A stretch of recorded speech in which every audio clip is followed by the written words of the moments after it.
வணக்கம் நண்பர்களே. மிக முக்கியமான ஒரு தகவல், மிக முக்கியமான ஒரு வீடியோவை முழுமைக்குமே ஸ்கிப் பண்ணாமல் பார்க்குமாறு கேட்டுக்கொள்ளப்படுகிறது.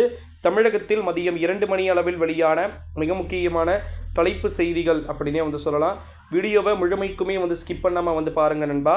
முதல் மிக முக்கியமான தலைப்பு செய்தி, தமிழகத்தில் நல்ல சாராயத்தில் கிக் இல்லை, கள்ள சாராயத்தில் ஒரு கிக் இருக்குது, அதனால தான் குடிக்கிறாங்கன்னு சொல்லிட்டு துரைமுருகன் அமைச்சர் கூறியிருக்கிறார். இது கேவலம், ஒரு அமைச்சரே இப்படி கூறியிருப்பது. ஸோ அதை முதலமைச்சர் தான் பார்க்கணும். அடுத்த மிக முக்கியமான அறிவிப்பு, திருவண்ணாமலை மாவட்டத்தில் புதிய மினி டைட்டில் பார்க் அமைக்கப்படும் அப்படின்னு சொல்லிட்டு சட்டப்பேரவையில் தொழில்துறை அமைச்சர் டிஆர்பி ராஜா பார்த்திங்கன்னா சொல்லியிருக்கிறார். வா, சூப்பர் அனௌன்ஸ்மெண்ட். அது மட்டும் இல்லாமல் 4 மாநகராட்சிகள் மேம்படுத்தப்படும்.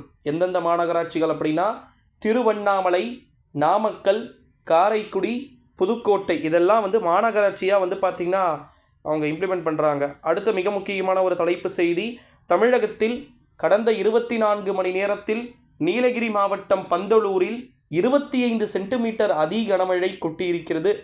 அடுத்த மிக முக்கியமான அறிவிப்பு, தமிழகத்தில் பேரூராட்சி நகராட்சிகளை தரம் உயர்த்துவது குறித்த சட்ட திருத்தம் சட்டப்பேரவையில் இன்று கொண்டு வரப்பட்டது.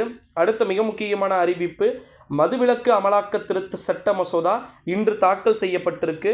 அடுத்த மிக முக்கியமான தலைப்பு செய்தி என்ன அப்படின்னு பார்த்தீங்கன்னா, விவசாயிகளின் கோரிக்கையை ஏற்று குறுவை சாகுபடிக்கு பயிர் காப்பீடு அறிவிக்கப்பட்டிருக்கிறது. ஜூலை 31ஆம் தேதிக்குள் விவசாயிகள் பதிவு செய்ய வேண்டும் என தமிழக அரசு தெரிவித்திருக்கிறது.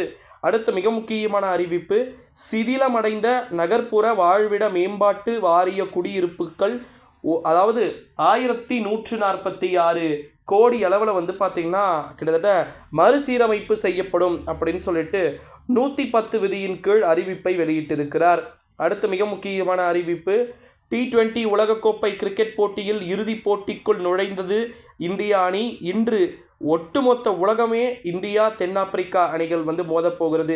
இரவு 8 மணிக்கு பார்த்திங்கன்னா பிரிட்ஜ்டவுனில் நடைபெறப் போகிறது. ஸோ ஒரு 12 மணிக்கெல்லாம் தெரிந்துவிடும் யார் வின் பண்ணுறாங்க அப்படின்னு சொல்லிட்டு இந்தியாவில் இருக்கக்கூடிய ரசிகர்கள் உன்னிப்பாக கவனித்து கொண்டிருக்கிறார்கள். அடுத்த மிக முக்கியமான அறிவிப்பு, தமிழக வீரர்களுக்கான ஊக்கத்தொகை 7 லட்சமாக பார்த்திங்கன்னா உயர்த்தப்பட்டிருக்கிறது. ஒலிம்பிக்கில் பங்கேற்றவர்களுக்கு சிறப்பு ஊக்கத்தொகையாக 5 லட்சமிலிருந்து 7 லட்சமாக பார்த்திங்கன்னா உயர்த்தப்பட்டிருக்கு அப்படின்னு சொல்லிட்டு ஒரு அரசாணையையும் ஒரு அறிவிப்பையையும் இந்த செய்தியில் அவங்க சொல்லி இருக்கிறத நம்மளால் பார்க்க முடிகிறது நண்பர்களே. ஸோ நீங்கள் பண்ண வேண்டியதெல்லாம் என்ன அப்படின்னா, இந்த வீடியோவை உங்கள் ஃப்ரெண்ட்ஸ் அண்ட் ஃபேமிலிஸ் எல்லாருக்குமே பார்த்திங்கன்னா மோஸ்ட்லி ஷேர் பண்ணிக்குமாறு கேட்டுக்கொள்ளப்படுகிறது.